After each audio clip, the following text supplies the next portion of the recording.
Bonjour et bienvenue sur le plateau du Forum Santé de la Tribune Bordeaux au centre de congrès de la Cité mondiale à Bordeaux. Nous recevons Marie Catoire qui est conseiller en création d'entreprises innovantes à la Technopole Bordeaux Unitec, qui est également la responsable du pôle Sciences de la vie santé.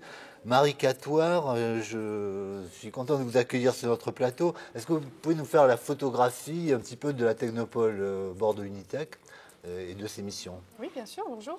La Technopole Bordeaux Unitec, c'est une structure qui a été créée en fait il y a 25 ans à l'initiative d'Alain Rousset, qui était alors maire de Pessac, dans une logique qui était cette logique d'assurer le transfert de technologie de la recherche vers les entreprises. Et cette logique, depuis, elle est très prégnante dans toutes les actions qu'a menées la région. On est vraiment inscrit dans une politique qui a été celle de favoriser l'innovation, favoriser la création d'emplois par l'innovation et par le financement d'un certain nombre d'infrastructures sur le campus universitaire où nous sommes installés. L'équipe Unitec, aujourd'hui, c'est 8 personnes dans une structure associative qui a un budget d'environ 1 million d'euros, un petit peu moins, et parmi lesquelles 4 personnes sont en particulier dédiées à l'accompagnement des créations d'entreprises. D'accord. L'accompagnement de ces projets, ça prend beaucoup de temps parce qu'en fait, on travaille avec les porteurs de projets qui sont souvent des primo-créateurs, donc qui ne connaissent pas très bien ce mécanisme-là, dans une optique de dérisquer tout le projet d'entreprise. Donc on travaille sur des faisabilités techniques, sur la bonne compréhension du marché, sur la construction d'une bonne équipe, sur un modèle économique et enfin sur les prévisionnels financiers et les recherches de financement. Oui, c'est du poupouning, vous bordez complètement le créateur. On essaye de border au maximum les projets, les créateurs, vraiment les mettre dans une logique de futurs dirigeants, de start-up ambitieuses qui réussissent et qui créent des emplois. Oui, votre cible, entre guillemets, c'est vraiment les créateurs d'entreprises innovantes, quoi. Oui. C'est ça. Pour cela, nous sommes adossés en fait de manière très proche à peu près tous les centres d'expertise, notamment universitaires, académiques, mais aussi privés qu'il peut y avoir sur le territoire, voire même au-delà, pour pouvoir rassembler autour d'un projet d'entreprise les meilleures expertises dont ils peuvent avoir besoin. D'accord. Et ça, c'est important parce que c'est quand même ça qui va permettre à un projet d'aller vite et d'aller bien, et d'être bien piloté.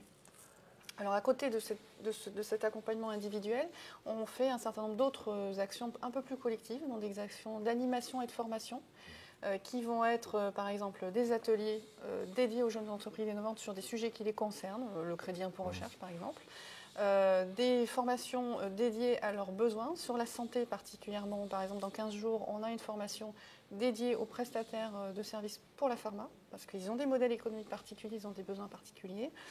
Sur la partie...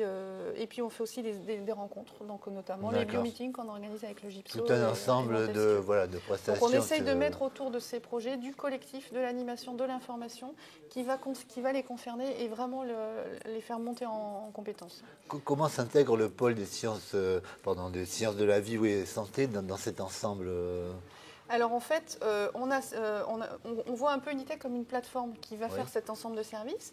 Et puis après, la partie santé va être une déclinaison spécifique, comme peut l'être la partie numérique ou la partie sciences de l'ingénieur, qui sont les deux autres C'est vos pôles. champs d'action. Ce sont nos champs d'action sur l'agglomération et le territoire de la communauté de communes de Montesquieu, à Martillac en particulier.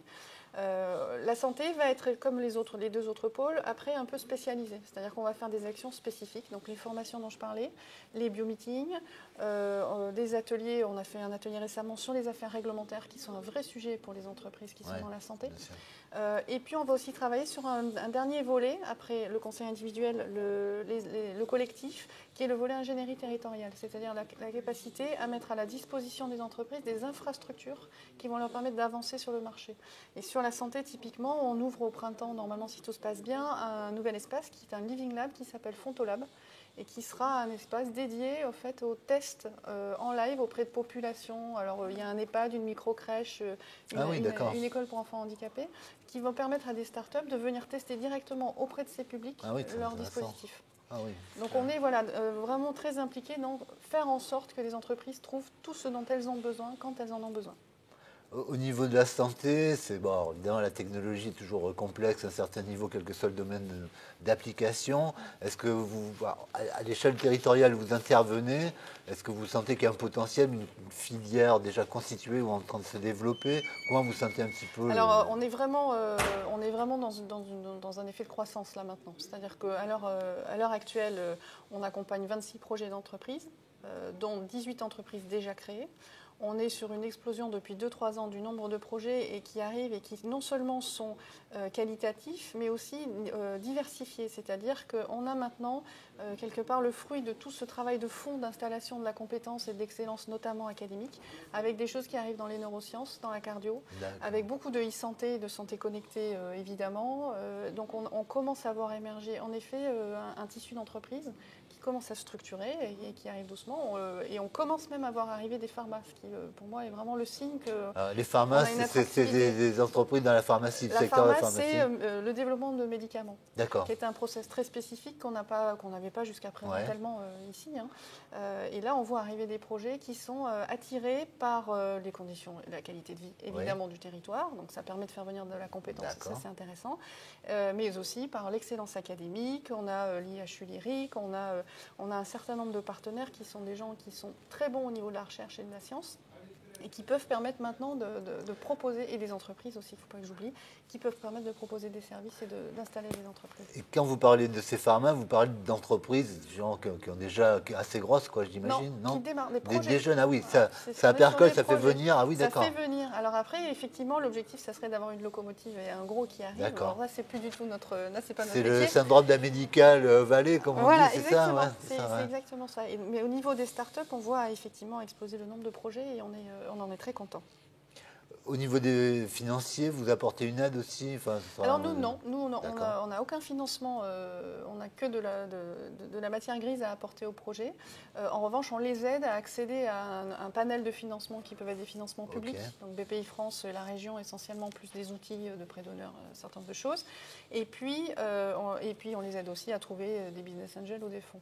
Par contre, ce qu'on voit aussi quand même, c'est que ces aspects financement commencent à être pris en compte. On se rend compte que les modèles économiques de la santé sont difficiles à financer, soit parce qu'ils ne rentrent pas bien dans les cases entre guillemets classiques, soit parce qu'ils demandent énormément de moyens et sur des durées sur lesquelles on n'a pas trop l'habitude de fonctionner. Et ce type de financement commence à se développer. Donc on est content parce que globalement, ce qu'on voit, c'est que l'écosystème est là. On a les entreprises, on a la recherche, on a les clusters, les pôles de compète, Aquitaine Développement Innovation, des groupements comme le GIPSO. On a tout ce qu'il faut comme partenaire et on a bientôt les financements. Ça commence à arriver pour réussir de belles startups. Très bien.